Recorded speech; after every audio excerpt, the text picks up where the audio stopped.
எம்மையும் உம்மை போல் மாற்றிடவே உம் ஜீவன் தந்தீரன்றோ. எம்மையும் உம்மை போல் மாற்றிடவே உம் ஜீவன் தந்தீரன்றோ.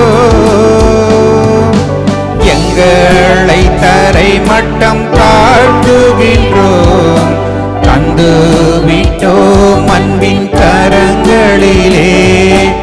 ஏற்று என்றும் நடத்தும், ஏற்று என்றும் நடத்தும். கல்வாரி அன்பை எண்ணிடும் வேளை கண்கள் கலங்கிடுதே. கர்த்தாவும் பாடுகள் இப்போதும் நினைத்தால் நெஞ்சம் நெகிழ்ந்திடுதே.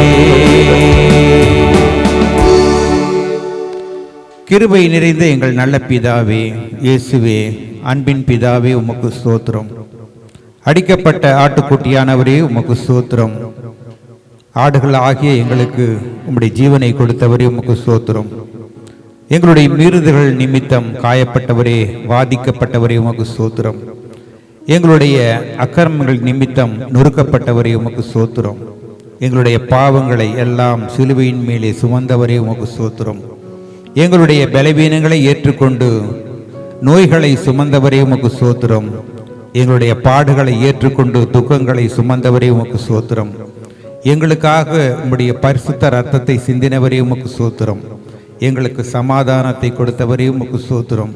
எங்கள் ஒவ்வொருவருக்காகவும் மரணத்தை ருசி பார்த்தவரே, உமக்கு ஸ்தோத்திரம்.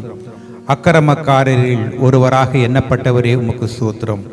ஆண்டவரே, இந்த அருமையான ஆசீர்வதிக்கப்பட்ட இந்த மாலை வேளைக்காக உமக்கு ஸ்தோத்திரம். இந்த பரிசுத்த பந்தியின் ஆராதனை நேரத்திற்காக நாங்கள் உமக்கு நன்றி செலுத்துகிறோம். வந்திருக்கிற எங்களை ஆசீர்வதியும். இந்த பந்திக்கு நேராக எங்களை வழிநடத்தும், தடைகளையாகவும் அப்புறப்படுத்தும். உம்முடைய நாமத்திற்கே மகிமை வரப்பண்ணும். துதிக்கிறோம், துதிக்கான மகிமையாகவும் ஒருவருக்கே நாங்கள் ஏறெடுக்கிறோம். கர்த்தராகிய இயேசு கிறிஸ்து என்கிற தேவநாமத்தினாலே வேண்டிக் கொள்கிறோம். ஆமேன், ஆமேன். உட்காரலாம். பாடல் 288, அவரை அழைப்போம். 288 வாருமையா போதகரே, வந்து எம்மிடம் பந்தியிலே தங்கியிரும்.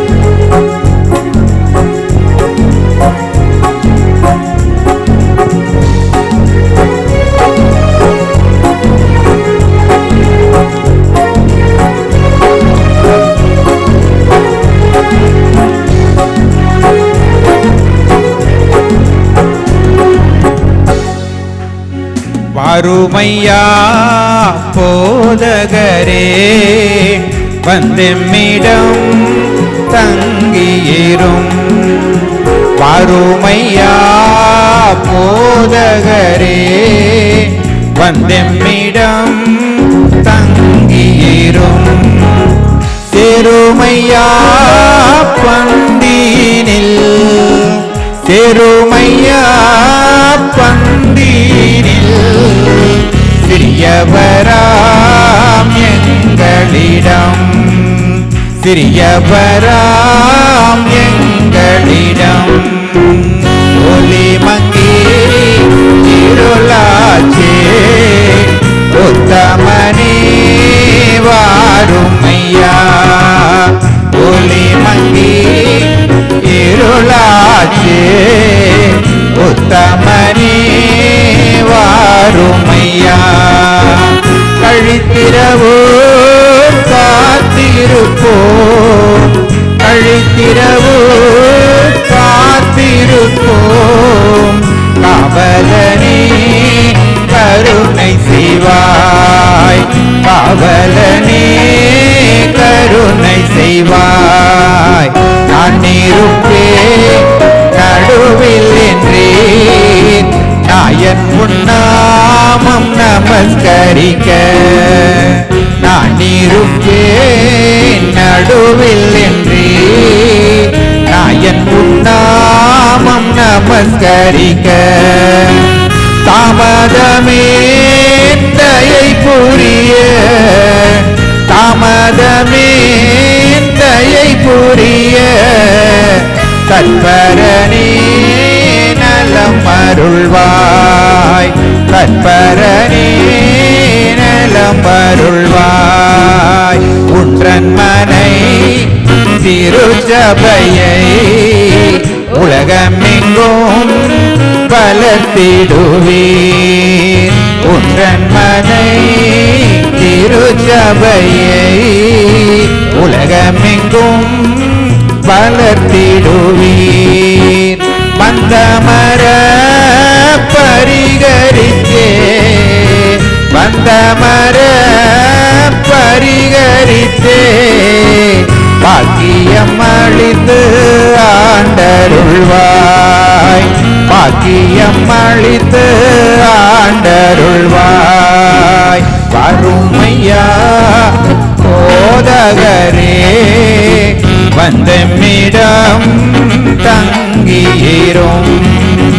வறுமையா போதகரே வந்தமிடம் தங்கியிரும். பாடலின் 55 5555. தூயாதி தூயவரே உமது புகழை நான் பாடுவேன். இந்த பாரிலே வேறு எனக்கு என்ன வேண்டும்? உயிருள்ள வரை நான் புகழ் பாட வேண்டும். பாடல் 55வது பாடல்.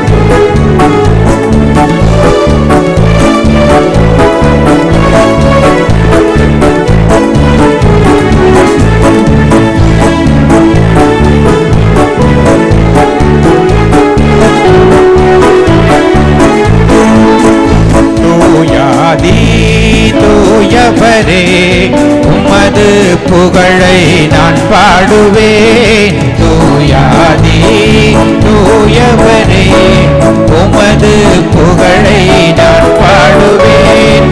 பாரில் எனக்கு வேறென்ன வேண்டும்? உயிருள்ளவரை நின் புகழ் பாட வேண்டும். பாரில் எனக்கு வேறென்ன வேண்டும்? உயிருள்ளவரை நின் புகழ் பாட வேண்டும். தூயாதி தூயவரே உமது புகழை நான் பாடுவேன். சீடரின் கால்களை கழுவினவர் செந்நீரார் என்னுள்ளம் கழுவிடுமே. சீடரின் கால்களை கழுவினவர் செந்நீரால் என்னுள்ளம் கழுவிடுமே. பாரில் எனக்கு வேறென்ன வேண்டும்? உயிருள்ளவரை நின் புகழ் பாட வேண்டும். பாரில் எனக்கு வேறென்ன வேண்டும்? உயிருள்ளவரை நின் புகழ் பாட வேண்டும். தூயாதி தூயவரே உமது புகழை நான் பாடுவேன். பாரோரின் நோய்களை நீக்கினவர் பாவியன் பாவமை நோக்கிடுமே. பாரோரின் நோய்களை நீக்கினவர் பாவியன் பாவ நோய் நீக்கிடுமே. பாரில் எனக்கு வேறென்ன வேண்டும்? உள்ளவரை நின் புகழ் பாட வேண்டும். பாரில் எனக்கு வேறென்ன வேண்டும்? உள்ளவரை நின் புகழ் பாட வேண்டும்.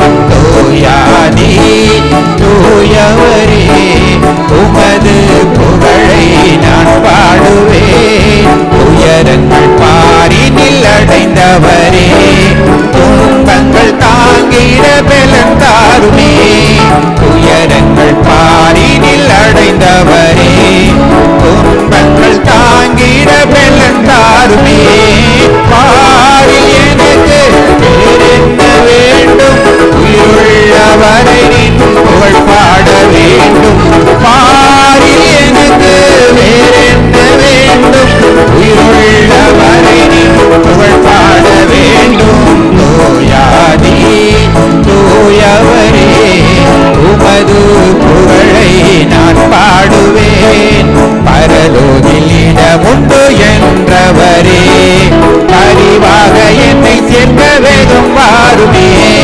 பரலோகில் இடமுண்டு என்றவரே அறிவாக என்னை சேர்க்க வேகம் வாருமே.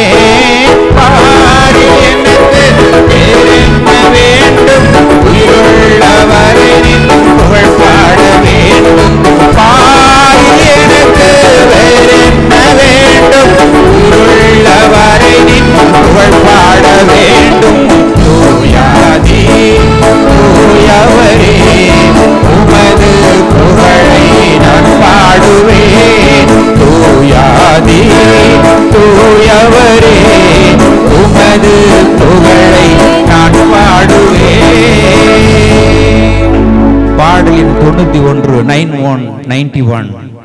91வது பாடல். கர்த்தரின் பந்தியில் வா சகோதரா, கர்த்தரின் பந்தியில் வா. கர்த்தர் அன்பாய் சொந்த ரத்தத்தை சிந்தின அந்த காரணத்தை மனப்பூரணமாய் எண்ணி கர்த்தரின் பந்தியில் வா.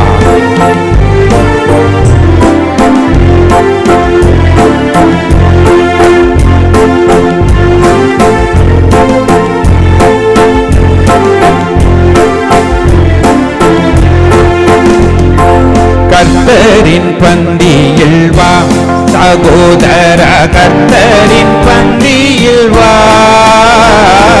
கர்த்தரின் பந்தியில் வா சகோதர, கர்த்தரின் பந்தியில் வா. கர்த்தரன்பாய் சொந்த ரத்தத்தை சிந்தின, கர்த்தரன்பாய் சொந்த ரத்தத்தை சிந்தின காரணத்தை மனப்பூரணமாய் எண்ணி கர்த்தரின் பந்தியில் வா சகோதர, கர்த்தரின் பந்தியில் வா. ஜீவ அப்பமல்லோ கிறிஸ்துவின் திரு சரீரமல்லோ, பாவம் மன்னம் கல்லோ உனக்காய் பகிரப்பட்டதல்லோ. தேவகுமாரனின் ஜீவ அப்பத்தை நீ, தேவகுமாரனின் ஜீவ அப்பத்தை நீ இன்று அவருடன் என்றும் பிழைத்திட கர்த்தரின் பந்தியில் வா சகோதர, கர்த்தரின் பந்தியில் வா. தேவ அன்பை பாரு, கிறிஸ்துவின் சீஷர் குறை தீரு. பாவக்கேட்டை கூறு, காப்போஜன பந்திதனில் சேரு. சாவுக்குரியமா பாவமுள்ள லோகம், சாவுக்குரியமா பாவமுள்ள லோகம். தன்னில் மனம் வைத்து அந்நியராகாதே கர்த்தரின் பந்தியில் வா சகோதர, கர்த்தரின் பந்தியில் வா. அன்பின் விருந்தாமே கர்த்தருடன் ஐக்கிய பந்தியாமே, துன்பம் துயர்வோமே இருதயம் புத்ததிடனாமே. இன்பம் மிகும் தேவ அன்பின் விருந்துக்கு, இன்பம் மிகும் அன்பின் விருந்துக்கு எது தாமதமும் இல்லாதிப்போ தேவா. கர்த்தரின் பந்தியில் வா சகோதர, கர்த்தரின் பந்தியில் வா. கர்த்தரின் பந்தியில் வா சகோதர, கர்த்தரின் பந்தியில் வா. பாடலின் 517.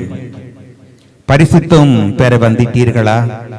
ஒப்பில்லாத திருஸ்தானத்தினால் பாவதோஷம் நீங்க நம்பினீர்களா? ஆட்டுக்குட்டியினுடைய ரத்தத்தினால். பாடலின் 517.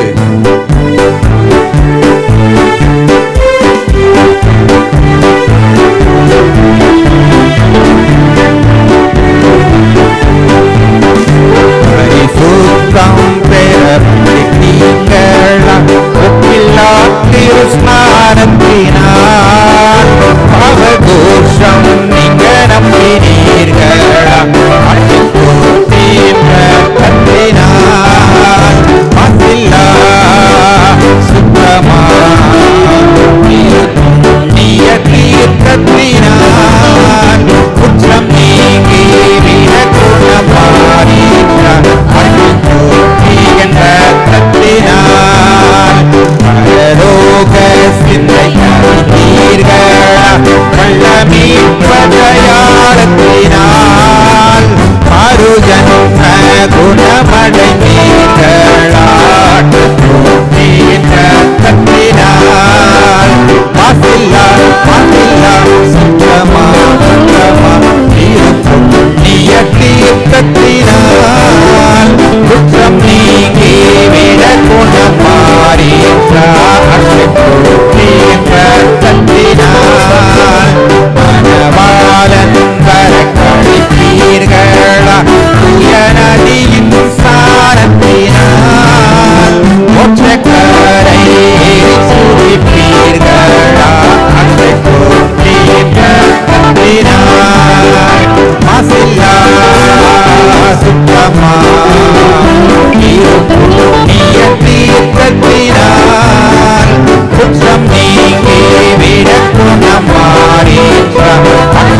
சைமன் பீட்டர் ஒரு பாடலை பாடுவார்கள்.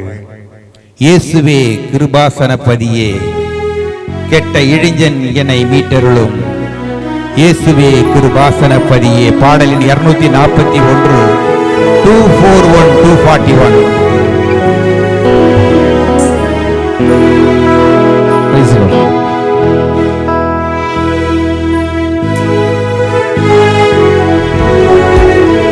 பாடலின் 241.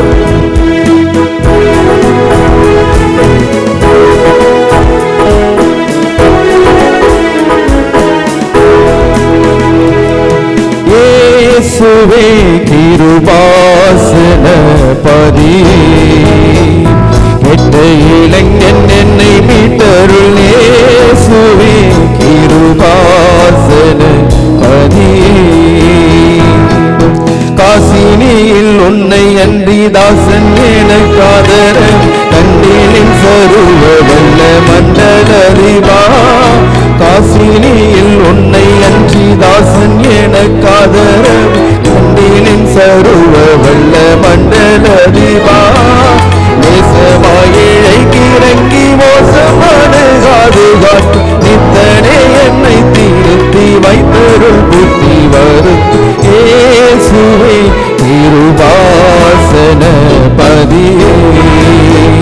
கெட்ட இளைஞன் என்னை மீட்டருள். இயேசுவே கிருபாசனபதியே, பேயுடை சீரையதிலும் காயவினை கெடதிலும் பின்னமாக சிக்குண்டோர் கன்னியாயிரே.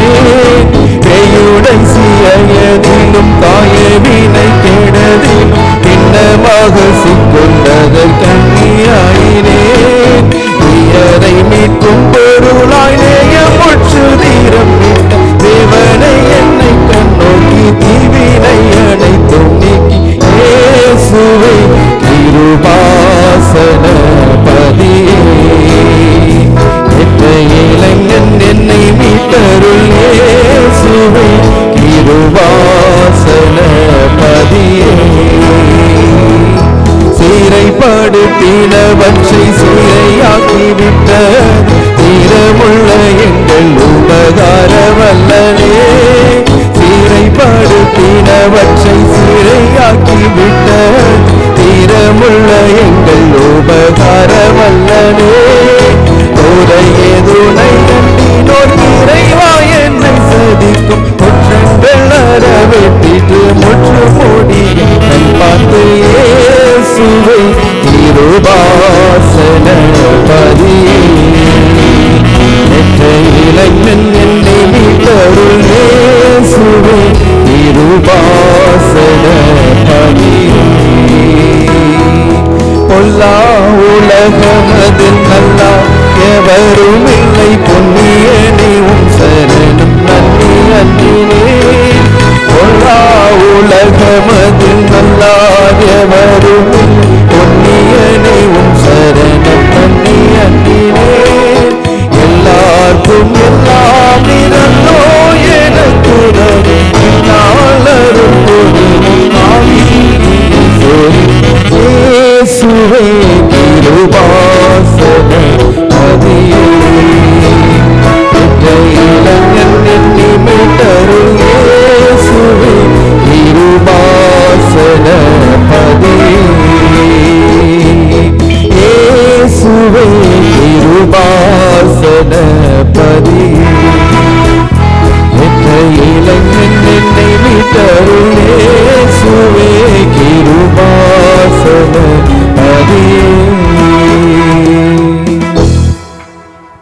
இயேசுவே கிருபாசனம் என்னும் எங்கள் உள்ளத்திலே வந்து தங்கியிரும். எந்தன் உள்ளம் தங்கும் இயேசு நாயகா, உந்தன் வீடாய் கொள்ளும் இயேசு நாயகா. பாடல் 244, 244, 244.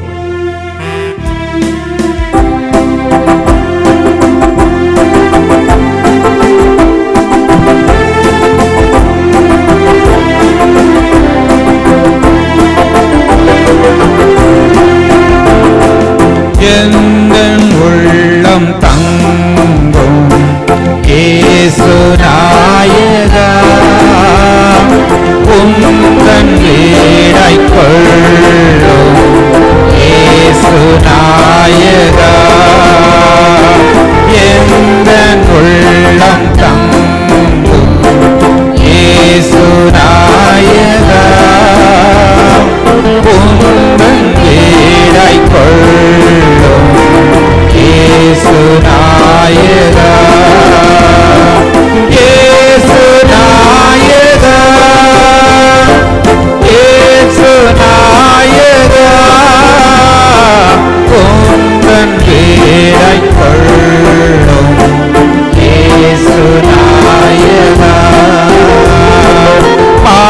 கிரியை போக்கும் இயேசு நாயகா,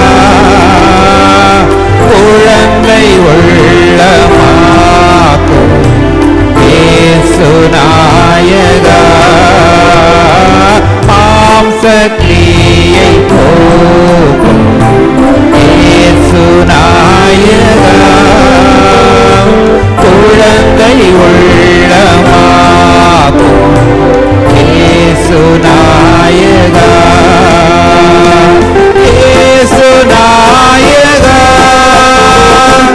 இயேசு நாயகா, குழந்தை உள்ளமாக்கும் இயேசு நாயகா,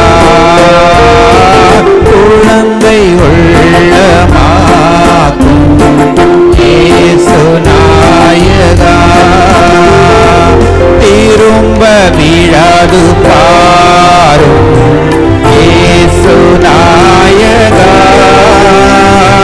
கிருபை இழாது தாரும் இயேசு நாயகா, திரும்ப விழாது பாரும் இயேசு நாயகா, கிருபை இழாது தாரும் இயேசு நாயகா, இயேசு நாயகா, இயேசு நாயகா, கிருபை இழாது தாரும் இயேசு நாயகா, கிருபை இழாது தாரும் இயேசு நாயகா, என்னை உமக்கு தந்தேன் இயேசு நாயகா, இனி நான் அல்ல நீரே இயேசு நாயகா, என்னை உமக்கு தந்தேன் இயேசு நாயகா, இனி நான் அல்ல நீரே இயேசு நாயகா, இயேசு நாயகா, இயேசு நாயகா, இனி நான் அல்ல நீரே இயேசு நாயகா,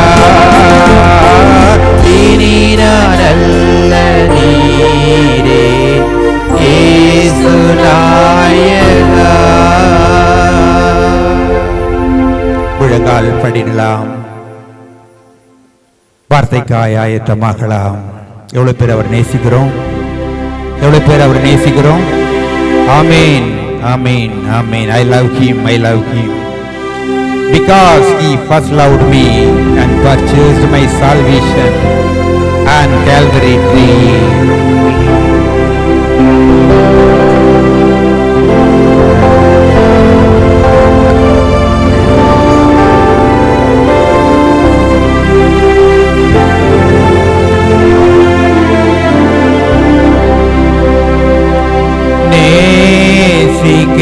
நேசிக்கிறேன், நேசிக்கிறேன்,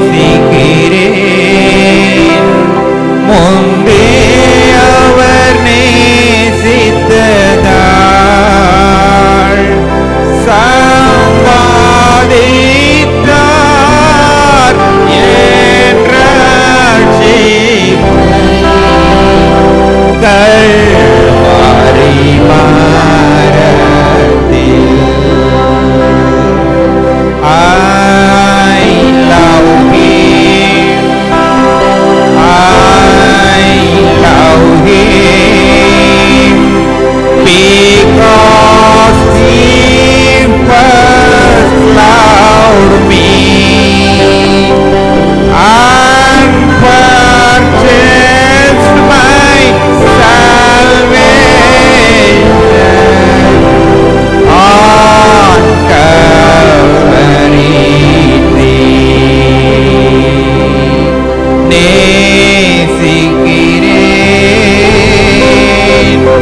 எங்களை நேசிக்கிற பரலோக பிதாவே, இந்த அருமையான நாளிலே உம்முடைய பந்தியில் பங்கு பெறும்படியாக வந்திருக்கிறோம்.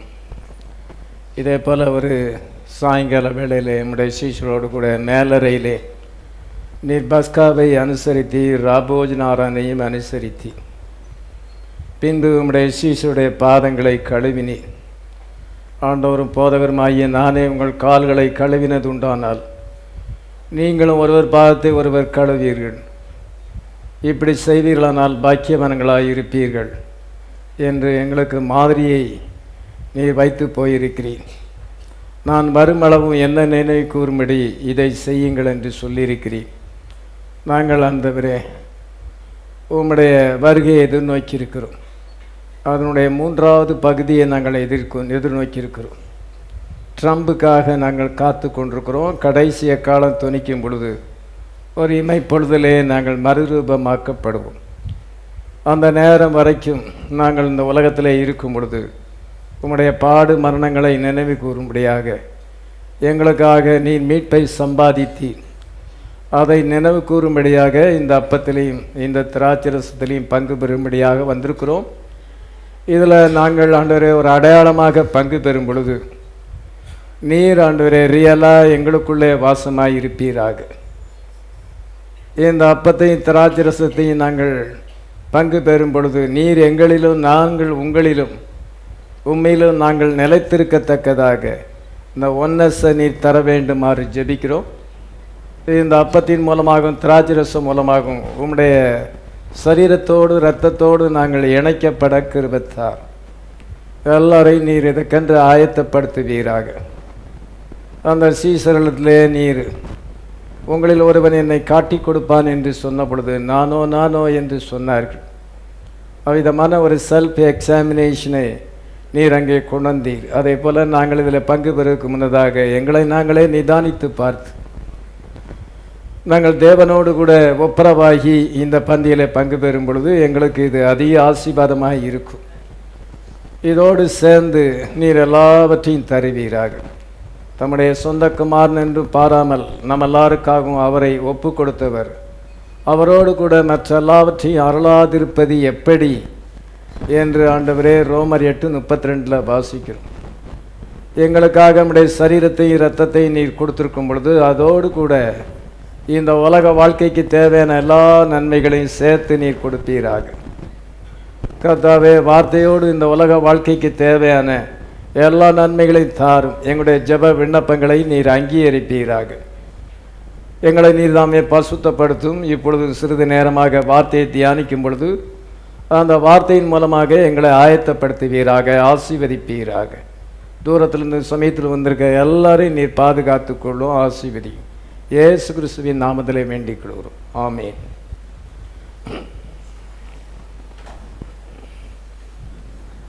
கர்த்தராகிய இயேசு கிறிஸ்துவின் நாமம் மகிமைப்படுவதாக.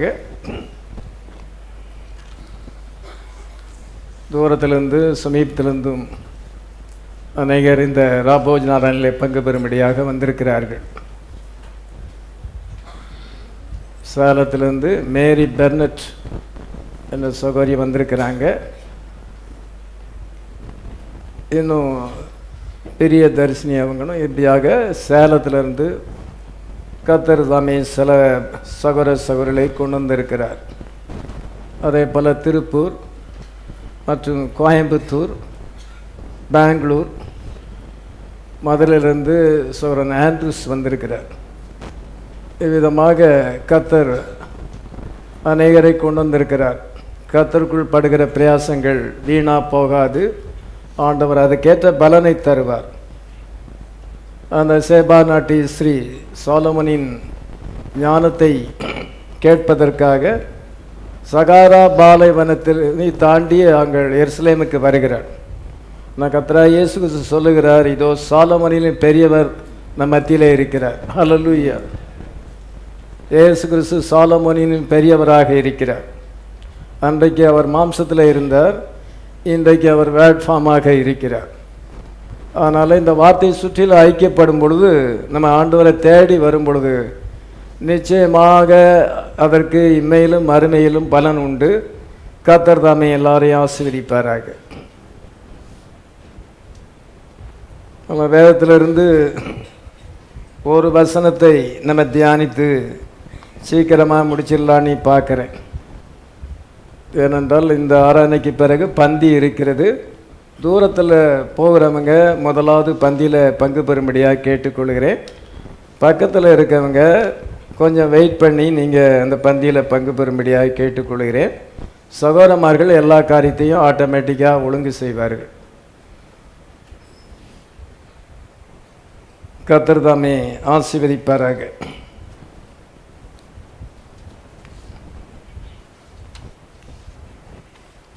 எபிரேயருக்கு எழுதின நிருபம் 2ஆம் அதிகாரம் 10ஆம் வசனம்.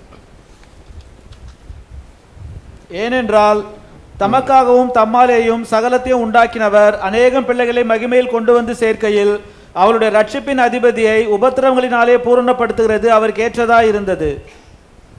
ஏனென்றால் தமக்காகவும் தம்மாலேயும் சகலத்தையும் உண்டாக்கினவர் அநேக பிள்ளைகளை மகிமையில் கொண்டு வந்து சேர்க்கையில் அவருடைய ரட்சிப்பின் அதிபதியை உபத்திரங்களினாலே பூரணப்படுத்துகிறது அவருக்கு ஏற்றதாயிருக்கிறது. அநேக பிள்ளைகளை மகிமையிலே கொண்டு சேர்க்க வேண்டும். இதுதான் இயேசு கிறிஸ்து உலகத்திலே வந்த நோக்கம். அதற்காக உபத்திரத்தினாலே அவரை பூரணப்படுத்துவது அவருக்கு ஏற்றதாயிருந்தது என்று சொல்லப்பட்டிருக்கிறது. அவங்கள மகிமையிலே கொண்டு சேர்ப்பதற்காக அவர் உபத்திரப்பட வேண்டியதாக வந்தது. ஜீசஸ் கிரைஸ்ட் ஏன் அவர் உலகத்தில் மனுஷனாக வந்தார்? முதல் பகுதியில் என்ன வாசிக்கிறோம் என்றால், சகலத்தையும் உண்டாக்கினவர், கிரியேட்டர் காட். தேவன் ஒருவர் தான் என்று நமக்கு நன்றாக தெரியும். அதில் கொஞ்சம் கூட டவுட் வரக்கூடாது. அவர் தம்முடைய ஃபார்மை மாற்றிக்கொள்கிறாரே ஒழிய நபர் ஒருத்தர் தான். டினாமினேஷன் பீப்புள் 3 பர்சன் என்று சொல்லும் பொழுது அது அஞ்ஞான மார்க்கம் ஆயிடுது, கிறிஸ்துவ மார்க்கம் அல்ல. கிறிஸ்துவ மார்க்கம் ஒன்காட போதிக்கிறது, அஞ்ஞான மார்க்கங்கள் பல தெய்வங்களை போதிக்கிறது. அதே போல கிறிஸ்டியானிட்டி இருக்கக்கூடாது. இஸ்ரவேலே கேள், உன் தேவனாகிய கர்த்தர் ஒருவரே கர்த்தர். ஏசாயா 41ஆம் அதிகாரத்திலேருந்து 45ஆம் அதிகாரம் வரைக்கும் நீங்கள் வாசி பார்த்தீங்கன்னா, எனக்கு முன்னாலேயும் ஒரு இல்லை, நானே தேவன், நானே ரட்சகர், எனக்கு பின்னாலே யாரும் கிடையாது, நானே ரட்சகர், நானே தேவன் சொல்லுகிறார். அவருடைய நாம நித்திய பிதா. அவர் என்றைக்குமே பிதாவாக தான் இருக்கிறார். அது ஒரு ஸ்தானம். தன்னுடைய ஃபார்மை மாற்றிக்கொள்கிறார். ஆவியாக இருந்த தேவன் மாம்சத்திலே வந்தார். இன்றைக்கு பரிசுத்த ஆவியாக நமக்குள்ளே வாசம் பண்ணுகிறார். தேவன் தம்முடைய ஃபார்மை மாற்றிக்கொள்கிறாரே ஒழிய 3 நபர் அல்ல. ஒருத்தருக்கு பிறகு இன்னொருத்தர், இன்னொருத்தருக்கு பிறகு இன்னொருத்தர், பிறகு 3 பேரும் சேர்ந்து ஒன்றா இருக்கிறாங்கங்கிறது மனுஷனுடைய தியாலஜி. அதனால் அவங்க என்ன வழிபடுறாங்கன்னா, தியாலஜிக்கல் காடை வழிபடுறாங்க. இந்த ஜனங்கள் நாவினால் என்ன துதிக்கிறாங்க, இருதயமோ தூரமாக இருக்கிறது. மனுஷனுடைய தத்துவங்களை அவர்கள் நம்பி அவ்விதமான ஒரு புரியாத கடவுளை கும்பிடுகிறாங்க. திருத்துவ தேவனை, திரியகத்துவ தேவனை வழிபடுகிறார்கள். நம்ம ஒன்காட வழிபடுகிறோம். அவர் சிருஷ்டிகத்தர். சிருஷ்டிப்பு ரொம்ப ஆச்சரியமாக இருக்கிறது. இந்த உலகம் எவ்வளோ பெரிய கிரேட்ஸாக இருக்குதுன்னு பாருங்கள். இந்த உலகத்தில் இருக்கிற சிருஷ்டிப்புகள்லாம் எவ்வளோ வகை வகையாக உண்டாக்கியிருக்கிறார். அந்த தாவர வர்க்கத்தில் பார்த்தா அது எத்தனையோ வெரைட்டிஸ் இருக்குது. மிருகங்களில் எத்தனையோ வெரைட்டிஸ் இருக்குது. பேர்ட்ஸ் அப்படி இருக்குது. எவ்வளோ ஞானமாக உண்டாக்கியிருக்கிறார். மனுஷனுடைய சரீரத்தை எவ்வளோ பேரே படிக்கிறாங்க, டாக்டர் படிக்கிறாங்க, ஆனாலும் ஆராய்ச்சி பண்ண முடியாது. இந்த சரீரத்தை அவர் அப்படி உண்டாக்கியிருக்கிறார், அதிசயமாக உருவாக்கியிருக்கிறார். இதெல்லாம் அவர் சிருஷ்டிகர். அவர் ஒருவரே ஞானமுள்ள தேவன். இந்த சிருஷ்டிப்பை விட அங்கே ரெடம்ஷன் பெரிய வேலையாக இருக்கு. அதனால் அநேக பிள்ளைகளை மகிமையில் கொண்டு வந்து சேர்க்கணும். அப்படிங்கிறதுக்காக அவர் உபத்திரப்பட வேண்டியதாய் வந்தது. சிலுவை மரணத்தை சந்திக்க வேண்டியதாக வந்தது. அவர் சிலுவையில் மரிப்பதை குறித்து ஏசாயா 53ஆம் அதிகாரத்தில் வாசிக்கிறோம். ஏசாயா 53ஆம் அதிகாரத்தில் அங்கே என்ன சொல்லப்பட்டிருக்கிறது என்றால், அவர் தம்முடைய சந்ததியை கண்டு நீடுழையாயிருப்பார் என்று சொல்லப்பட்டிருக்குது. 10ஆம் வசனத்தை வாசிக்கலாம். கர்த்தரோ அவரை நொறுக்க சித்தமாகி அவரை பாடுகளுக்கு உட்படுத்தினார். அவருடைய ஆத்துமா தன்னை குற்ற நிவாரண பலியாக ஒப்பு கொடுக்கும் போது அவர் தமது சந்ததியை கண்டு நீடித்த நாளாயிருப்பார். அவருடைய கர்த்தரோ அவரை நொறுக்க சித்தமாகி அவரை பாடுகளுக்கு உட்படுத்தினார். அவருடைய ஆத்துமா குற்ற நிவாரண பலியாக ஒப்பு கொடுக்கும் போது அவர் தமது சந்ததியை கண்டு நீடித்த நாட்களாய் இருப்பார் அப்படி என்று சொல்லு. தம்முடைய சந்ததியை சிலுவையிலே தொங்கிக் கொண்டிருக்கும் பொழுது பார்த்தார். அவருடைய சந்ததி காலையில் சொன்னவண்ணமாக 7 ஜெனரேஷனாக இருக்கிறது. பவுல், இரேனியஸ், மார்ட்டின், கொலம்போ, லுத்தர், வெஸ்லி, பிரதர் பென்காம். கிறிஸ்தவர்கள் அனைவரும் கிறிஸ்தவர்கள் அல்ல. இஸ்ரவேலர் எல்லாரும் இஸ்ரவேலர் அல்ல. அந்தந்த காலத்தில் அந்த பீரியட் போட்டிருக்கு, அந்த வருஷம் போட்டிருக்கு. அது வரைக்கும் தான் அந்த மெசேஜ் செல்லுபடி ஆகும். அதுக்கு மேலே செல்லுபடி ஆகாது. மார்ட்டின் லூத்தர் மெசேஜ் சர்தை சபை காலம் 1520 1750 வரைக்கும் தான். அப்பொழுது அந்த மெசேஜ் அதோடு முடிஞ்சு போச்சு. அந்த குறிப்பிட்ட பீரியடில் அவங்களுடைய ஸ்டார் எதுன்னு பார்க்கணும். அந்த மெசேஞ்சர் யார், அந்த மெசேஞ்சருடைய மெசேஜை பிலீவ் பண்ணணும். அன்னைக்கு அதுதான் ஃபைனல் மெசேஜ். ஆனால் இப்பொழுது அந்த மெசேஜ் இல்லை. இப்பொழுது நம்ம 1906க்கு பிறகு ரேப்சர் வரைக்கும் அந்த காலத்தில் ஜீவிக்கும் பொழுது இந்த நேரத்தில் 7ஆம் தூதனுடைய செய்தி. ஆனால் இப்போவும் அந்த மெசேஜ்லாம் செல்லுபடி ஆகுமா? இப்போ அந்த மெசேஜ் செல்லுபடி ஆகாது. சத்தியம் வர வர அதிகமாகிட்டு போகுது. அதனால தான் அங்கே வருஷம் போட்டிருக்கு. அந்த வருஷம் அந்த பீரியடுக்குள்ள யார் யார் அந்த மெசேஜை பிலீவ் பண்ணி அதுக்கு ஒப்பு கொடுக்காங்களோ அவங்க தான் அவருடைய சந்ததி. அதே போல் நம்ம இந்த கடைசி காலத்தில் நம்ம லிவிங் சயின்ஸாக இருக்கிறோம், ஜீவிக்கிற பரிசுத்தவான்களாக இருக்கிறோம். இதுக்கு முன்னால் அந்தந்த காலத்து செய்தியை கேட்டு மறித்து போனவங்க 7 சபை காலம் அவங்க ஸ்லீப்பிங் சயின்ஸாக இருக்கிறாங்க. அவங்க பரலோகத்தில் இருக்கிறாங்க. பரலோகத்தில் ஒரு குரூப் இருக்குது, இங்கே ஒரு குரூப் இருக்குது. 2 குரூப்பையும் ஒன்றா சேர்க்கறது தான் ராப்சர். அங்கே இருக்கிறவங்க இங்கே குளோரிஃபிகேஷன் அடைகிறாங்க, தியோஃபனியில் இருக்காங்க, அவங்க குளோரிஃபிகேஷன் அடைகிறாங்க. நம்ம குளோரிஃபிகேஷன் அடைகிறோம். அதனால் குளோரிஃபிகேஷன் தான் முடிவு. எல்லா குரூப்பும் மகிமை அடைவார்கள். அப்பொழுது ஒரு பெரிய சந்ததி அவருக்கு இருக்கு. அதை எல்லாத்தையுமே நம்ம வெட்டிங் சப்பரில் நம்ம காண்போம். மத்திய 8:11 ஆபிரகாம், ஈசாக்கு, யாக்கோபு என்பவரோடு கூட நம் பந்தி இருப்போம்.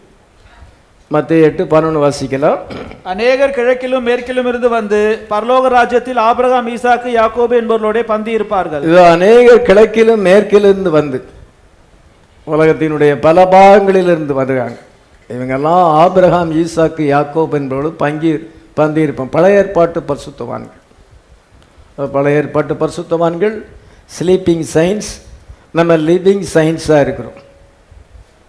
இப்பொழுது இந்த இதில் கடந்த காலத்து செய்தியை அதிலே இருக்கிறவங்க சிஎஸை லுத்தர் மெசேஜில் இருக்கிறாங்க. அது காலம் எப்பவுமே முடிஞ்சு போச்சு. பெண்டேகாஸ்டல் பீப்புள் மேன் ஏஜில் இருக்கிறாங்க, அதுக்கும் காலம் முடிஞ்சு போச்சு. இப்பொழுது அவங்க மகிமையில் வர முடியாது. ஒரு காலத்தில் அதில் ஜீவன் இருந்தது, இப்பொழுது அதில் ஜீவன் இல்லை. அந்த காலம் முடிஞ்சு விட்டது. ஆபிரகாம் அவன் ஈசாக்கு, ஆண்டவர் ஈசாக்கோட டீல் பண்ணும் பொழுது ஆபிரகாமோட டீல் பண்ணலை. ஆபிரகாம் உயிரோடு தான் இருக்கிறான், ஆனால் அவன் பீரியட் முடிஞ்சு போச்சு. ஈசாக்கு மேரேஜ் பண்ணி வைக்கிறதோடு அவன் பீரியட் முடிஞ்சு வச்சு. பைபிளில் அவனோட அந்த லைஃப் அதோட ஸ்டாப் ஆயிடுச்சு. அதுக்கு பேர் ஆண்டவர் ஈசாக்கோடு டீல் பண்ணுகிறார். பின்பு ஈசாக்கும் உயிரோடு தான் இருக்கான், ஆண்டவர் யாக்கோபோடு டீல் பண்ணுகிறார். அதே போல் சிஎஸ் மக்கள் இருக்கிறாங்க, பெந்தகோஸ் மக்கள் இருக்கிறாங்க. இன்றைக்கும் அவங்க அதே டாக்டரினில் இருக்கிறாங்க. இயேசு கிறிஸ்து வந்தாலும் அந்த டாக்டரினை விட்டு வெளியே வரமாட்டாங்க. ஆனாலும் அவங்க கூட ஆண்டவர் டீல் பண்ணல, அவங்க காலம் முடிஞ்சு விட்டது. இப்பொழுது ஆண்டவர் உலகமெங்கில் இருக்க மனவாட்டியோடு கூட டீல் பண்ணிக்கிட்டு இருக்கிறார். இங்கே வரலன்னா ரேப்சர் இல்லை. இதுதான் ஃபைனல் மெசேஜாக இருக்கிறது. நம்ம பிரைட் ஏஜில் வந்திருக்கிறோம். அவர் சிலுவையில் தொங்கும் பொழுது ஒரு சந்ததியை பார்க்கிறார். அப்படி பார்க்குறாருன்னா உங்களையும் என்னையும் அவர் பார்த்துருக்கிறார். அவர் சிலுவையில் தொங்கும் பொழுது 2000 வருஷத்துக்கு முன்னால் சிலுவையில் தொங்கும் பொழுது மரிக்கும் பொழுது உங்களை பார்க்குறார். உனக்காக எனக்காக அவர் சிலுவையில் ரத்தம் சிந்தினார். அந்த எபிரேயர் 2:9 ஒவ்வொருத்தருக்காகவும் மரணத்தை ருசி பார்த்தார். 2:9 வாசிக்கலாம். என்றாலும் தேவனுடைய கிருபையினால் ஒவ்வொருவருக்காகவும் மரணத்தை ருசி பார்க்கும்படி ஒவ்வொருவருக்காகவும் மரணத்தை ருசி பார்த்தார். அங்கே கல்வாரியில நம்ம ஒவ்வொருத்தருக்காகவும் ஒவ்வொருத்தரையும் பார்க்கிறார், ஒவ்வொருத்தரையும் நினைக்கிறார். என்ன நினைக்கிறார்? உங்களை நினைக்கிறார். அப்பொழுது பார்க்கிறார், நம்ம மகிமை அடைவோம் என்று பார்க்கிறார். தம்முடைய சந்ததியை பார்த்தார். அந்த சந்ததி காலையில் சொன்ன மாதிரி அது அவருக்குள்ள இருந்துச்சு. பின்பு இன்னைக்கு அது எத்தனையோ மில்லியனாக வந்திருக்கிறது. கடைசி காலத்தில் வருகிற சந்ததி இருக்கிறதுலே விசேஷித்த ஒரு சந்ததி. இப்பொழுது எல்லா சீக்ரெட்டையும் நமக்கு ரிவீல் பண்ணியிருக்கிறார். இப்பொழுது முத்திரைகள் திறக்கப்பட்டிருக்கிறது. அப்பொழுது முத்திரைகள் திறக்கப்படலை. இப்பொழுது முத்திரைகள் திறக்கப்பட்டு தேவ ரகசியம் வெளிப்படுத்தியிருக்கிறது.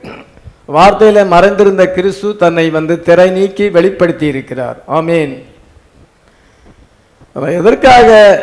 நம்மளை மகிமையிலே கொண்டு சேர்க்கும்படியாக, மகிமையிலே கொண்டு அநேக பிள்ளைகளை மகிமையிலே கொண்டு சேர்க்கும்படியாக அவர் உபத்திரப்பட வேண்டியதாக இருந்தது. நமக்கு குளோரிஃபிகேஷன் கொண்டு வருவதற்காக. குளோரிஃபிகேஷன் தான் ஃபைனல் எண்டாக இருக்குது. ரோமர் 8:29-30 வாசிக்கும் பொழுது, மேலும் தம்முடைய குமாரன் அநேக சகோதரர்களுக்குள்ளே முதற் பெயரானவராய் இருக்கும் பொழுது தேவன் எவர்களை முன்னறிந்தாரோ அவர்களை தம்முடைய குமாரனுடைய சாயலுக்கு ஒப்பாவதற்காக முன் குறித்திருக்கிறார். குமாரனுடைய சாயல்னா குளோரிஃபிகேஷன். அவர் குளோரிஃபிகேஷன் அடைந்தது போல நாமும் குளோரிஃபிகேஷன் அடைவோம். அதனால் தேவன் எவர்களை முன்ன குறித்தார்களோ அவர்களை அழைத்திருக்கிறார். எவர்களை அழைத்தாரோ அவர்களை நீதிமான்கள் ஆக்கியிருக்கிறார். எவர்களை நீதிமான்கள் ஆக்கினாரோ அவர்களை மைமைப்படுத்தி இருக்கிறார் என்று 30ஆம் வசனத்தில் வாசிக்கிறோம். அதனால் குளோரிஃபிகேஷன் தான் நம்முடைய எண்டாக இருக்குது. நம்முடைய முடிவு அதுதான். இப்பொழுது ஆண்டவர் என்ன சொல்லுகிறார் என்றால், நம்ம பார்த்து பிரைடை பார்த்து, நீ அந்த புஸ்தகத்தை புசி, அந்த புஸ்தகத்தை புசித்து அது உனக்குள்ள ஒன்றாக மாறணும். எதை நம்ம புசிக்கிறோமோ நம்ம அதாக மாறுகிறோம். நம்ம எவ்வளோ ஆகாரத்தை சாப்பிடுகிறோம், அது நம்முடைய சரீரத்தின் ஒரு பகுதியாக மாறுகிறது. அது தசையாக மாறுகிறது, எலும்பாக மாறுகிறது, இரத்தமாக மாறுகிறது. நம்ம எதை புசிக்கிறோமோ அது நம்முடைய சரீரத்தின் ஒரு பகுதியாக மாறுகிறது. அதே போல் நம்ம வார்த்தையை புசிக்கும் பொழுது, இந்த நேரத்துக்குரிய செய்தியை புசிக்கும் பொழுது, இதை நீங்கள் கேட்கும் பொழுது அது நீங்கள் என்ன செய்து மறுரூபம் அடைகிறீர்கள். மகிமையின் மேல் மகிமை அடைந்து மறுரூபமாகும். அதை நம்ம பார்க்க பார்க்க நம்ம அந்த சாயலாக மாறுகிறோம். 2 கொரிந்தியர் 3:18 நாம் எல்லாரும் திறந்த முகமாய் கர்த்தருடைய மகிமை கண்ணாடியிலே காண்கிறது போல கண்டு ஆவியா இருக்கிற கர்த்தரால் அந்த சாயலாக தானே மகிமையின் மேல் மகிமை அடைந்து மறுரூபம். நாம் அனைவரும் தேவனுடைய மகிமை கண்ணாடியிலே காண்கிறது போல கண்டு ஆவியா இருக்கிற அந்த கர்த்தராலே அந்த சாயலாகத்தானே மகிமையின் மேல் மகிமை அடைந்து மறுரும்.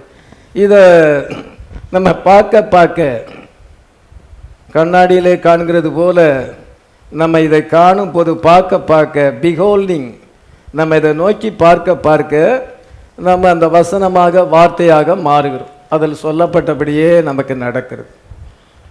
ஒரு மனுஷன் அதிகமாக செல்ஃபோன் பார்க்கும் பொழுது அதில் இருக்க எல்லாத்தையுமே பார்க்க பார்க்க அதே மாதிரி அவன் வாழ்க்கையில் நடக்கும். அங்கே இருக்கிற ட்ராஜடியும் நமக்கு நடக்கும். ஆக தான் ரொம்ப ட்ராஜடியாக இருக்கிற அந்த இதெல்லாம் பார்க்கக்கூடாது, பிரயோஜனம் இல்லாத பார்க்கக்கூடாது. அங்கே அநேக ட்ராஜடி இருக்குது, அதைத்தான் மனுஷன் பார்ப்பான். அப்படி அவன் வாழ்க்கையில் அதே மாதிரி சோதனை வரும். நம்ம இதை பார்க்க பார்க்க, இதை வாக்கு தத்தங்களை பார்க்க பார்க்க, இது தேவனை நோக்கி பார்க்க பார்க்க நம்ம தேவனை போல மாறும். அதனால் உங்கள் கையில் செல்ஃபோனும் இருக்குது, பைபிளும் இருக்குது, 2 இருக்குது. எதை நீ அதிகமாக பார்க்குறீங்கன்னு யோசித்து பாருங்க. இதை பார்த்தா நம்ம தேவ மகிமை அடைவோம். மகிமையின் மேல் மகிமை அடைந்து மறுரூபமாகும்.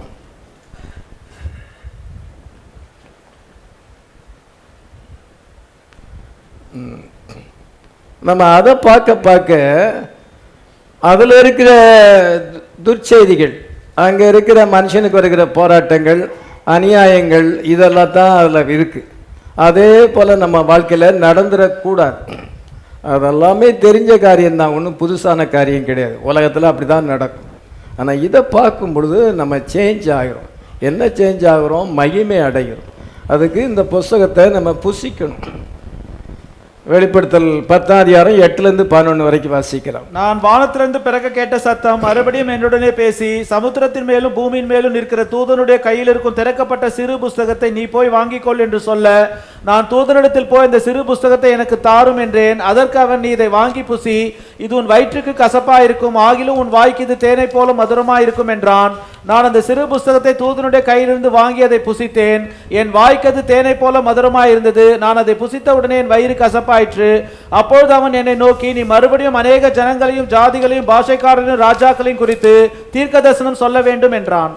சரி, பாருங்க, பலமுள்ள தூதன்ட்ட போய் அந்த புஸ்தகத்தை வாங்கிய 7ஆம் தூதன்ட்ட இல்லை, பலமுள்ள தூதன்ட்ட, சமுத்திரத்தின் மேலும் பூமியிலும் இருக்கிறதாக அந்த தூதன் கையில் அந்த திறக்கப்பட்ட சிறு புஸ்தகம் இருக்குது. இது வரைக்கும் அது க்ளோஸ் புக்காக இருந்தது. அப்பொழுது புசிக்க முடியாது. இப்பொழுது நம்ம வாழ்கிற காலம்தான் அந்த புஸ்தகத்தை புசிக்கிறது. இப்போ தான் அது ஓப்பனாக இருக்குது. திறக்கப்பட்ட சிறு புஸ்தகத்தை நீ வாங்கி புசி, உன் வயிற்றுக்கு அது கசப்பாக இருக்கும், ஆயிலும் உன் வாய்க்கு தேனை போல மதுரமாக இருக்கும். நான் தூதனத்தில் போய் அந்த புஸ்தகத்தை எனக்கு தாரும் என்றேன். அதற்கு அவன், நீ இதை வாங்கி புசி, உன் வயிற்றுக்கு கசப்பாக இருக்கும், ஆனால் உன் வாய்க்கு தேனை போல மதுரமாக இருக்கும். நான் அந்த சிறு புஸ்தகத்தை தூதனுடைய கையிலிருந்து வாங்கி அதை புசித்தேன். அது என் வாய்க்கு தேனை போல மதுரமாக இருந்தது. நான் அதை புசித்த உடனே என் வயிறு கசப்பாயிற்று. அப்பொழுது அவன் என்னை நோக்கி, நீ மறுபடியும் அநேக ஜனங்களையும் ஜாதிகளையும் பாஷைக்காரர்களையும் ராஜாக்களையும் குறித்து தீர்க்க தரிசனம் சொல்ல வேண்டும் என்றான். இப்பொழுது நாம் அதை நிறைவேற்றி கொண்டிருக்கிறோம். புஸ்தகத்தை புசிக்கிறோம், தீர்க்க தரிசனம் உரைக்கிறோம். அதனால் அந்த புஸ்தகத்தை புசிக்கும் பொழுது அது தேனை போல மதுரமாக இருக்கும், ஆனால் வயிற்றுக்கு அது கசப்பை ஏற்படுத்தும். ஜோசப்புடைய லைஃப் முடிவு குளோரிஃபிகேஷன், மகிமை அடைந்தான். ஆண்டவர் ஜோசப் லைஃப்பை பிளான் பண்ணியிருந்தார். எப்படி அவனை மகிமையிலே கொண்டு வருவது? எகிப்தில் அவன் சிங்காசனத்துக்கு உயர்த்தப்பட்டான். How to bring him into glorification. அதனால் அவன் கண்ட தரிசனங்கள், சொப்பனங்கள், இதெல்லாம் நம்ம படிக்கும் பொழுது அது நமக்கு ரொம்ப ஸ்வீட்ஸாக இருக்கும். ஜோசப்புடைய லைஃப்பை நம்ம படிக்கும் பொழுது அது ரொம்ப ஸ்வீட்ஸாக இருக்கும். Eating the book was sweet. ஆனால் அவனுடைய லைஃப் மிஸ்ட்ரி எல்லாம் பார்க்கும் பொழுது அது நமக்கு ஸ்வீட்டாக இருந்தாலும் நம்முடைய வயிற்றுக்கு அது கசப்பாக இருக்கும். when he had to be put in that pit, அவன் குழியில் தூக்கி போடும் பொழுது, put in that pit and then sold into slavery, அவனை அடிமைத்தனத்துக்கு விற்கும் பொழுதும், போத்திபிராவின் வீட்டிலே then falsely accused, தவறாக குற்றம் சாட்டப்படும் பொழுதும், அவன் சிறைச்சாலைக்கு போகும் பொழுதும், இதெல்லாம் நம்ம பார்த்தோன்னா அது ரொம்ப கசப்பாக இருக்கு. ஆனால் அவனுடைய ஸ்டோரி ரொம்ப ஸ்வீட்டாக இருந்தாலும் அவனுடைய வாழ்க்கையில் அங்கே கசப்பான காரியம் இருக்கிறது. அதே போல தான் நம்ம இந்த மெசேஜை கேட்கும் பொழுது அது ஸ்வீட்டாக இருக்கும், நம்முடைய வாய்க்கு அது தேனை போல இருக்கும். ஆனால் வயிற்றுக்கு என்ன செய்யும்? நம்முடைய லைஃப்பில் அது இணையும் பொழுது, அலைன்மெண்ட் ஆகும் பொழுது, அது என்ன செய்யணும், ஒன்று சேரும் பொழுது அது கொஞ்சம் கசப்பாக இருக்கும், ரொம்ப கடினமான காரியம்.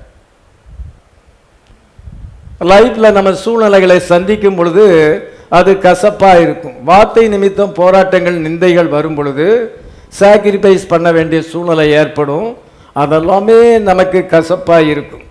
ஆனால் என்ன செய்யுதுன்னா, he was on straight path to glorification. அவன் மகிமை அடைவதற்காக அந்த வழியில் போய் கொண்டிருக்கிறான். இது கசப்பாக இருந்தாலும், இந்த அனுபவங்கள் எல்லாம் கசப்பா இருந்தாலும் கடைசியில் அது என்ன செய்யறது என்றால் அவனை மகிமைக்கு கொண்டு செல்லுது, குளோரிஃபிகேஷனுக்கு கொண்டு செல்லுது. கர்த்தர் அவ்விதமாக வைத்திருக்கிறார். அவனுடைய லைஃப்பில் என்னன்னு தெரியாது, ஆனாலும் அது குளோரிஃபிகேஷனுக்கு கொண்டு செல்லுது. யோபு லைஃப் என்ன நடக்குதுன்னு அவனுக்கு தெரியல, அது கசப்பாக இருந்தது, ஆனாலும் அது மகிமையில கொண்டு சென்றது. அதே போல தான் எல்லாருடைய லைஃப்பும், ஆபிரகாமுடைய லைஃப், எல்லா லைஃப்பையும் பார்க்கும் பொழுது அவன் வாழ்க்கையில் ஏற்பட்ட சூழ்நிலைகள் ஒருவேளை அது கசப்பாக இருக்கலாம், ஆனாலும் அது மகிமையில கொண்டு செல்கிறது. ரூத் ஸ்டோரியை நம்ம வாசிக்கும் பொழுது ரொம்ப இன்ட்ரெஸ்டாக இருக்கும். ஆனால் அவள் பட்ட பாடுகளை நம்ம பார்க்கும் பொழுது, அவள் வந்த வழியை பார்க்கும் பொழுது அது நமக்கு எப்படி இருக்குன்னா கசப்பாக இருக்கும். இந்த சூழ்நிலையெல்லாம் சந்திக்கிறது எவ்வளோ கஷ்டமான ஒரு காரியம், ஆனால் அது குளோரிஃபிகேஷனில் கொண்டு வருது. இயேசு கிறிஸ்து கல்வாரியிலே சிலுவையின் மரணத்தை சந்திப்பது எவ்வளோ கடினமான காரியம். நமக்காக மரணத்தை ருசி பார்த்தார், ஆனால் அவர் தன்னுடைய மனசை எவ்விதமாக அவர் தேற்றி கொண்டார் என்றால், இந்த பாடுகள் ஒரு சந்ததியை கொண்டு வருது, ஒரு ஜெனரேஷனை கொண்டு வருது, ஒரு பிரைடை கொண்டு வருது. ஆண்டவர் ஆதாமுக்கு அயர்ந்த நித்திரை உண்டு பண்ணி அவனுக்குள்ள இருக்கிற ஏவாளை பிரித்தெடுக்கிறார். அவனுக்கு துணை இல்லை, அவன் தனியாக இருந்தான். மனுஷன் தனிமையாக இருப்பது நல்லதல்ல என்று ஆண்டவர் அவனுக்கு ஒரு துணையை கொண்டு வர வேண்டும் என்றால் அது அவனுக்குள்ள தான் இருக்கிறது. அதே போல பிரைடு அவருக்குள்ள தான் இருக்கிறது. அந்த பிரைடு வெளியே வரணும்னா அவர் மறிக்க வேண்டியதாக வந்தது, மரணத்தை ருசி பார்க்கணும். இன்னைக்கு நம்ம என்டைம் பிரைடாக இருக்கிறோம், கடைசி கால மனவாட்டியாக இருக்கிறோம். நம்ம 7 சபை கால மனவாட்டி கிடையாது, நமக்கு என்டைம் பிரைடு, கடைசி பிரைடு. இந்த பிரைடு தான் கரைதரை முதலானவர்கள் ஒன்று இல்லாமல் பரிசுத்தமும் தேவனுக்கு பிரியமான ஒரு பிரைடு ஆண்டவர் கொண்டிருக்கிறார். எபேசியர் 5:27. கரைதிரை முதலானவைகள் ஒன்றும் இல்லாமல் பரிசுத்தமும் பிழையற்றதுமான மகிமையுள்ள சபையாக அதை தமக்கு முன் நிறுத்திக் கொள்வதற்கும் தம்மை தாமே அதற்காக ஒப்பு கொடுத்தார். இப்போ தான் அந்த பிரைடு வந்திருக்கிறார். அங்கே பவுல் அதை ப்ராபஸியா சொல்றான். அவன் காலத்தில் அந்த கரைதிரை இல்லாத பிரைடு வரல, அது 7 சபை காலத்துக்கு பிறகுதான் வருது. கரைதிரை முதலானவைகள் ஒன்றும் இல்லாமல் பரிசுத்தமும் பிழையற்றதும் மகிமையான ஒரு சபை நம்மளை குளோரிஃபிகேஷனில் கொண்டு வர வேண்டும். பிரைடை குளோரிஃபிகேஷனில் கொண்டு வர என்பதுக்காக, அதற்காக தம்மை தாமே ஒப்பு கொடுத்தார். அதுக்காக தான் அவர் ஒப்பு கொடுக்க வேண்டியது வந்தது. அதை தான் நம்ம நினைவு கூறும்படியாக இங்கே வந்திருக்கிறோம். காலையில் லாங் மெசேஜை கேட்டீங்க, ஆனால் இப்போ மெசேஜை நான் இதோடு முடித்து விடுகிறேன். நாம் எல்லாரும் மகிமை அடைய வேண்டும். இயேசு கிறிஸ்து சிலுவையில் மரித்த நோக்கமே அதுதான். கடைசி காலத்தில் ஒரு சபையை பெற வேண்டும், அது மகிமையுள்ள சபையாக தமக்கு முன்பாக நிறுத்தி கொள்வதற்காக, அதற்காக தம்மை தாமே ஒப்பு கொடுத்தார். அதுக்காக தான் அவர் கல்வாரியை சந்திக்க வேண்டியதாய் வந்தது. அதை நினைவு கூறும்படியாகத்தான் ஆண்டவர் இந்த ராபோஜன ஆராதனையை அனுசரிக்க சொல்லுகிறார். இப்பொழுது அடையாளமாக இதில் பங்கு பெறுகிறோம். இந்த அப்பமானது இயேசுவின் சரீரத்துக்கு அடையாளமாக இருக்கிறது. திராட்சரசமானது இயேசு கிறிஸ்துவின் இரத்தத்துக்கு அடையாளமாக இருக்கிறது. அவர் மாம்சத்தையும் இரத்தத்தையும் உடையவராக மனுஷனாக வந்தார். ஸ்பிரிட் ஃபார்மாக இருந்தவர் அவர் ஃப்ளஷ் ஃபார்மாக வந்தார். எதற்காக? அவர் நம்ம மகிமையிலே கொண்டு சேர்க்கும்படியாக, அதற்காக அவர் மனுஷனாக வந்தார். அதற்காக அவர் பாடுபட வேண்டியதாய் வந்தது. அவர் கிரயத்தை செலுத்த வேண்டியதாக வந்தது. ரான்சம் பிரைஸ், மீட்பின் கிரயத்தை அவர் கல்வாரியிலே சிந்தினார். அந்த இரத்தத்தை நமக்கு கிரயமாக சிந்தி இருக்கிறார். நம்ம அவர் இரத்தத்தால் வாங்கப்பட்டவர்களாக இருக்கிறோம். நம்ம ஒவ்வொருத்தரையும் அவர் சிலுவையில் மரிக்கும் பொழுது பார்த்தார். இந்த பிள்ளையை, இந்த சகோதரனை, இந்த சகோதரியை, இவர்கள் என்னுடைய பிள்ளைகள், இவர்களை நான் மகிமையிலே கொண்டு வரணும். அதற்காக நான் இந்த கசப்பான பாத்திரத்திலே இந்த சிலுவை மரணத்தை நான் ருசி பார்க்கிறேன் என்று அவர் ருசி பார்த்தார். மகிமையிலே கொண்டு சேர்க்க வேண்டும் என்பதற்காகத்தான் கர்த்தர் இதை செய்தார். அப்படியானால் நம்ம மகிமை அடையவில்லை என்றால் அவர் சிலுவையிலே நமக்காக மரித்தது பிரயோஜனம் இல்லாமல் போகும். அதனால் அவருடைய வார்த்தை. ஆண்டவர் தம்முடைய வார்த்தையினாலே ஒவ்வொரு சபை காலத்தை அவர் கட்டி கொண்டு வருகிறார். ஒவ்வொரு தூதனுக்கு ஒரு செய்தியை கொடுத்து அவருடைய சரீரமாகிய சபையானது எழும்பி கொண்டிருக்கிறது. அதனால் வேர்டு, இந்த பிரெட் வேர்டுக்கு அடையாளமாக இருக்கிறது. மாம்சத்தின் உயிர் ரத்தத்தில் இருக்கிறது. அந்த திராட்சை ரசத்தில் அந்த ஜீவன் இருக்கிறது. அவருடைய ரத்தத்தில் ஜீவன் இருக்குது. டாக்டர்கள் கண்டுபிடிக்க முடியுமா உயிர் எங்கே இருக்குன்னு கண்டுபிடிக்க முடியுமா? அவங்களால கண்டுபிடிக்க முடியாது. ஆப்ரேஷன் பண்ணாலும் கண்டுபிடிக்க முடியாது. எங்கே இருக்குது ஜீவன்? ஜீவன் போயிட்டா நம்ம பாடி பிரேதமாயிரும். உடனே அதை புதைக்க வேண்டிய ஏற்பாடு தான் செய்வாங்க. அந்த ஜீவன் தான் வேலி. அந்த ஜீவன் எங்கே இருக்குது? மனுஷனால் கண்டுபிடிக்க முடியாது, டாக்டரால் கண்டுபிடிக்க முடியாது. அதை எங்கே மறைஞ்சிருக்கு, எந்த இடத்துல இருக்குது? ஹார்ட்டு நின்று போச்சு அப்படின்னு சொல்லுவாங்க. மற்றபடி ஜீவன் எங்கே இருக்குது? பைபிளில் விட்டுருக்கு மாம்சத்தின் உயிர் ரத்தத்தில் இருக்குது. லேவியராகமம் 17:11 வாசிக்கிறோம். அதனால் இயேசு கிறிஸ்து ரத்தத்தில் ஜீவன் இருக்குது. அந்த ஜீவனை நமக்கு ஷேர் பண்ணணும்னா அவர் இரத்தமானது உடைக்கப்பட வேண்டும். அல்லது அவர் மறிக்கவில்லை என்றால் ஒரு கோதுமை மணி தான். ஹார்வெஸ்ட் டைமிங்கில் பிரசங்கம் பண்ணியிருக்கேன். ஆனால் கோதுமையானது நிலத்தில் விழுந்து மறிக்கும் பொழுது அது அநேக இதை கொண்டு வருது, அநேக கோதுமைகளை கொண்டு வருது. அதே போல தான் இயேசு கிறிஸ்து நமக்காக சிலுவையில் மறிக்கும் பொழுது இன்றைக்கி அநேக பிள்ளைகளை மகிமையிலே கொண்டு வந்திருக்கிறார். உங்களையும் என்னையும் கொண்டு வந்திருக்கிறார். ஹல்லேலூயா. அதை நினைவு கூற வேண்டும். இந்த உலக வாழ்க்கை கொஞ்ச காலம்தான், அது சீக்கிரமாக போயிடும். நான் வளசல வாக்கத்துக்கு ஏதோ கொஞ்சம் வருஷம் ஆன மாதிரி தான் எனக்கு தெரியும். ஆனால் நிறைய வருஷம் 50 வருஷம்ட போயிட்டு எப்படி போச்சுன்னு எனக்கு தெரில. இன்னும் கொஞ்சம் வருஷம் இருக்குது, அதுவும் சீக்கிரமாக போயிடும். அதுக்குள்ளே ரேப்சரும் வந்துடும். உலக வாழ்க்கை ரொம்ப சீக்கிரமாக ஒரு கதையை போல் நம்ம கழித்து போடுவோம். நான் எட்டர்னல் லைஃப், அது எவ்வளோ விசேஷம். முடிவில்லாத வாழ்க்கை, என்லெஸ் லைஃப். அந்த என்லெஸ் லைஃப்பை நம்ம கொண்டு சேர்ப்பதுக்காகத்தான் இயேசு கிறிஸ்து இவ்விதமாக பாடுபட வேண்டியதாக இருக்கிறது. அதை நினைவு கூர்ந்து நம்ம இதில் பங்கு பெறும் பொழுது அவர் சம்பாதித்த எல்லா ஆசீர்வாதங்களும் இந்த பந்தியின் மூலமாக உங்களுக்கு கிடைக்கிறது.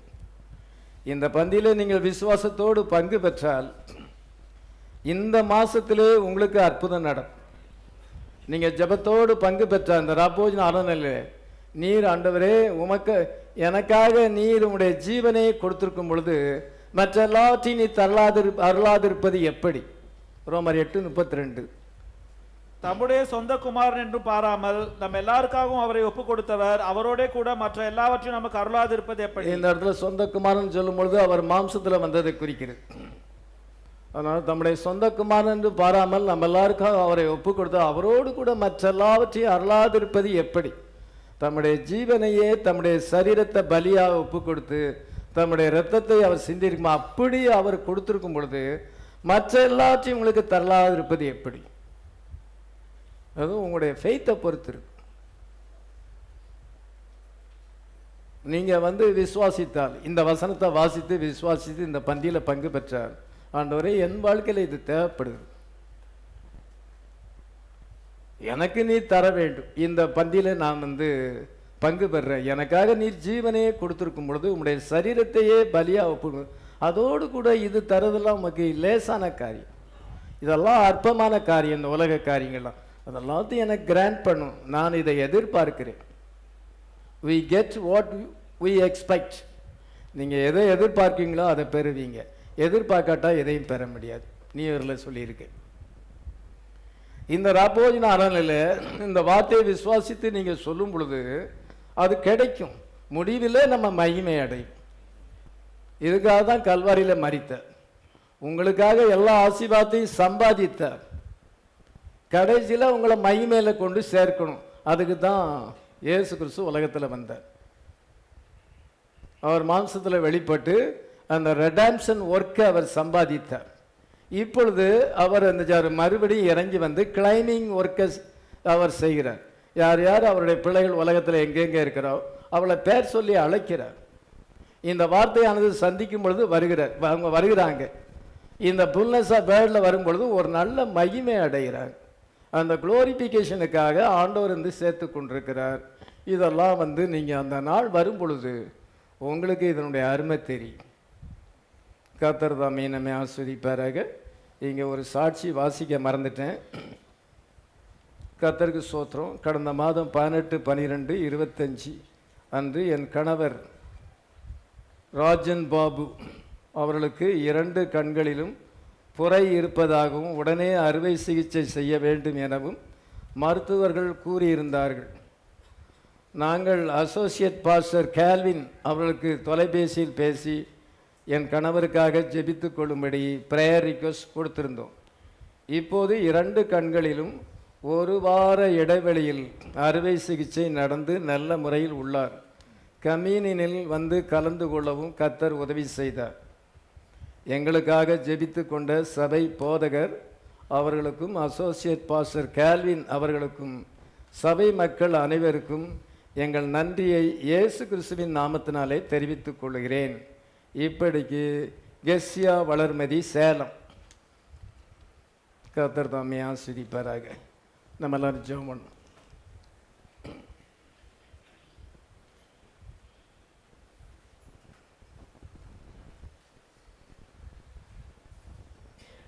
எல்லாரும்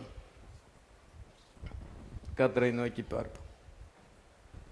இங்கே மாம்சத்தில் இருக்கிற ஒரு நாளில் நம்ம மகிமை அடைவோம். அதை நம்ம நினைவு கூறும்படியாகத்தான் இந்த பந்தியிலே வரும்.